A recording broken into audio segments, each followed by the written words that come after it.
Hello and welcome back to Bookish. Today I'm going to do my video in the reading series that I'm doing.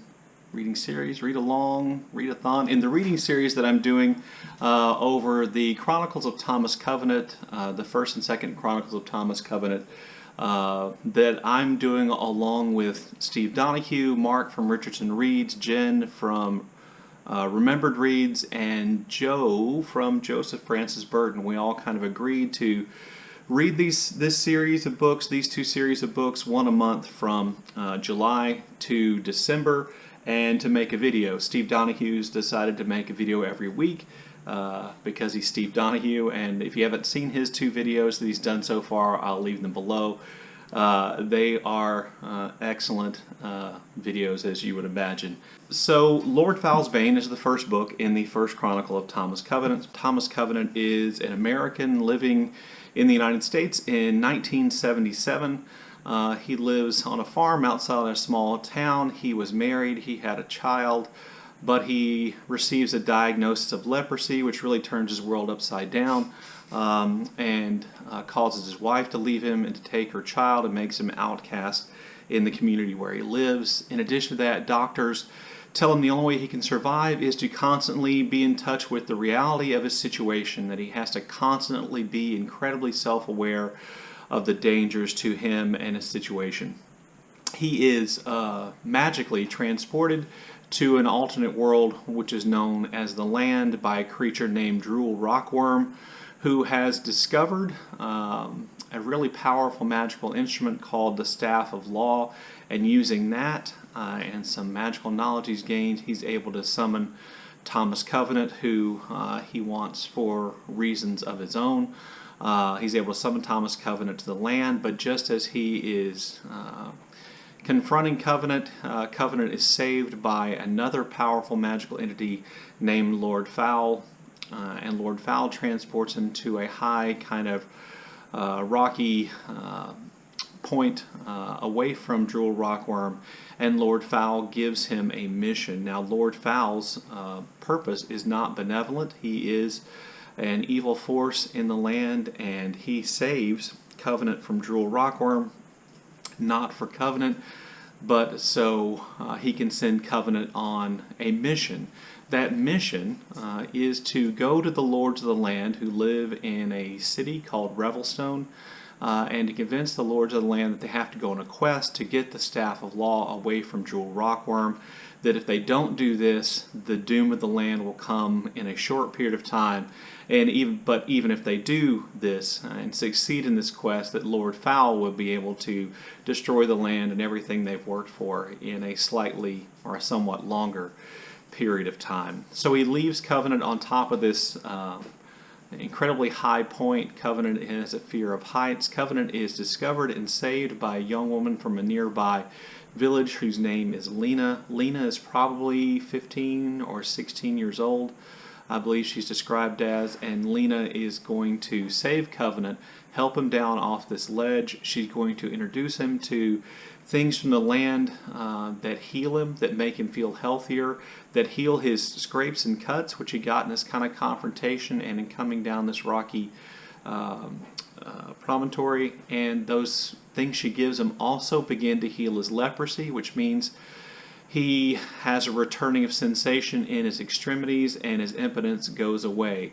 I mention this now because the most important scene, I think, for us as readers in the book is something involving Covenant and Lena, and maybe you've already guessed at it. Thomas Covenant will rape Lena, this 15 or 16-year-old girl who's done nothing but help him. He rapes Lena, and I will talk more about the implications of that for the novel and your reading of these books a little bit later. Lena, who had taken him back to her village, of course flees from the scene of her rape and hides. Lena's mother had already agreed to take on the duty of guiding Thomas Covenant across the land to Revelstone. She takes up this duty, and even after she learns along the way that Covenant has raped her daughter, she still feels like it's her duty to help him get to Revelstone to save the land. In the end, she turns Thomas Covenant over to a giant named Saltheart Foamfollower, and Foam Follower is going to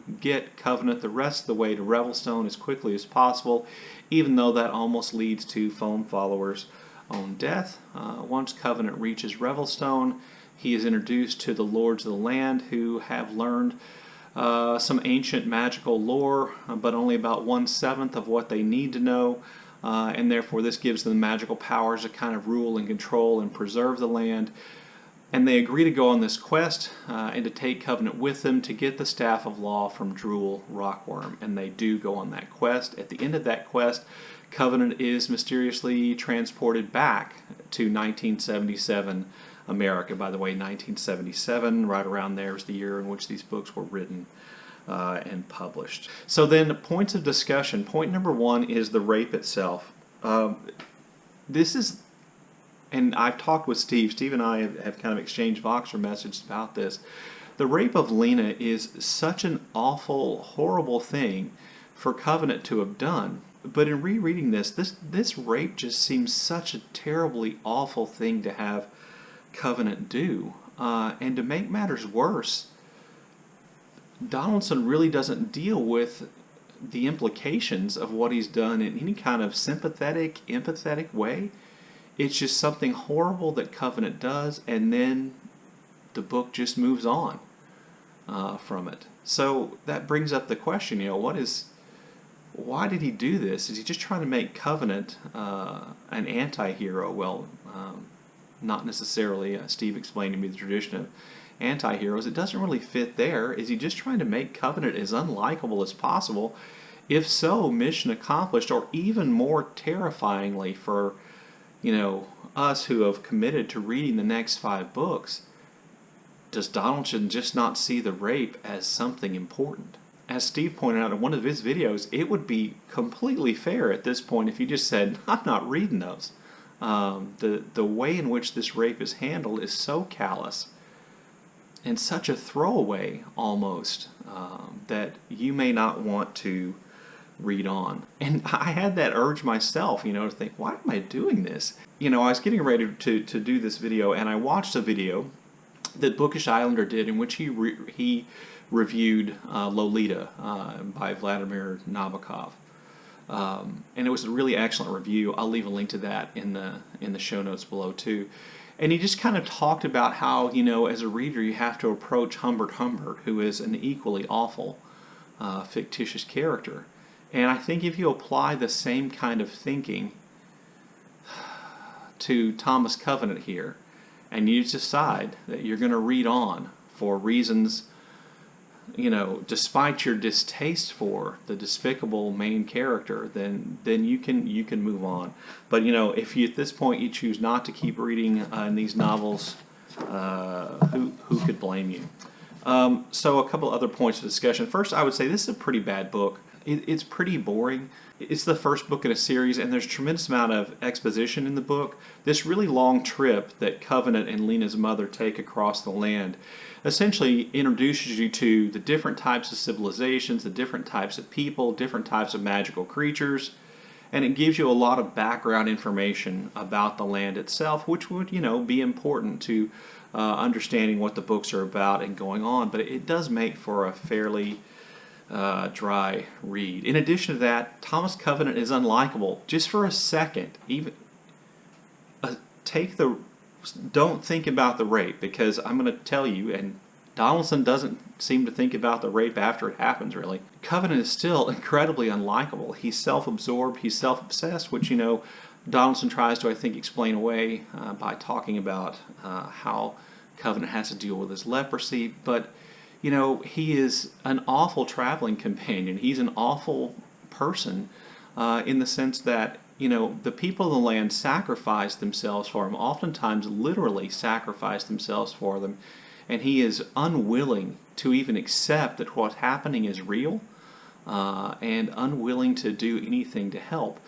By the way, Covenant wears his wedding ring, which is made out of white gold, which in the land has powerful magical properties, which the people of the land expect and hope Covenant will use to help them in their struggle against Drool Rockworm and then later against Lord Foul. But he almost never lifts a finger to help, not not consciously. In addition to this, the dialogue in the book is bad.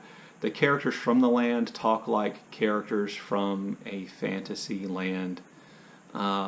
Worse, Covenant says the same things over and over again. Part of this may be for effect, but he says, "Don't touch me," I think at least 12 to 15 times in the novel. He says, "But I'm a leper," or he yells, "I'm a leper," over and over again, as if this will have some meaning to the people of the land who have no idea what he's talking about. And then even just his curses are the same.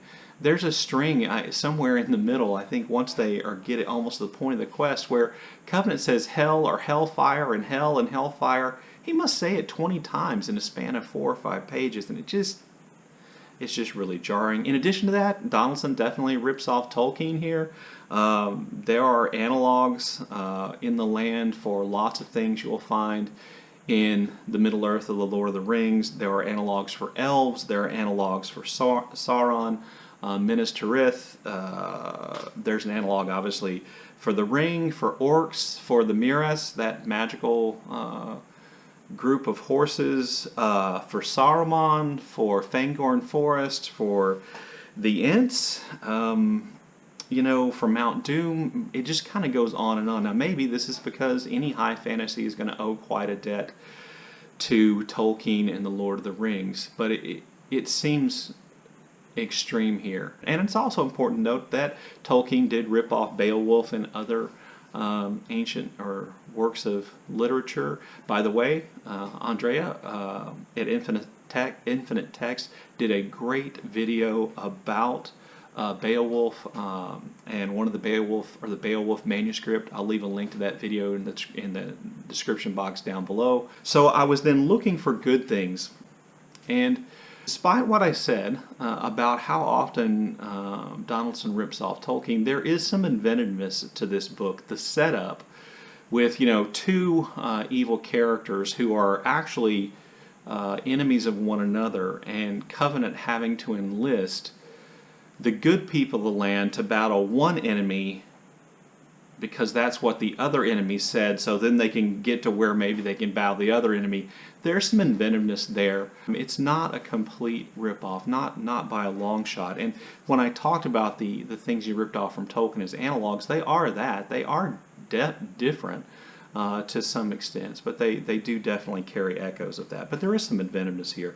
Also, what saves the novel for me is Saltheart Foamfollower, the giant that Covenant meets. The scenes that he's in are enjoyable reading. He is, to me, the best character in the book. His scenes and his problems and the problems of the giants are actually kind of an interesting subplot, secondary plot to the books in my memory. And the other thing I would say that's good about it is if you do like high fantasy and you can get past the idea that Thomas Covenant rapes a 15 or 16-year-old girl without consequence and without conscience, then this book does make you want to read the next one.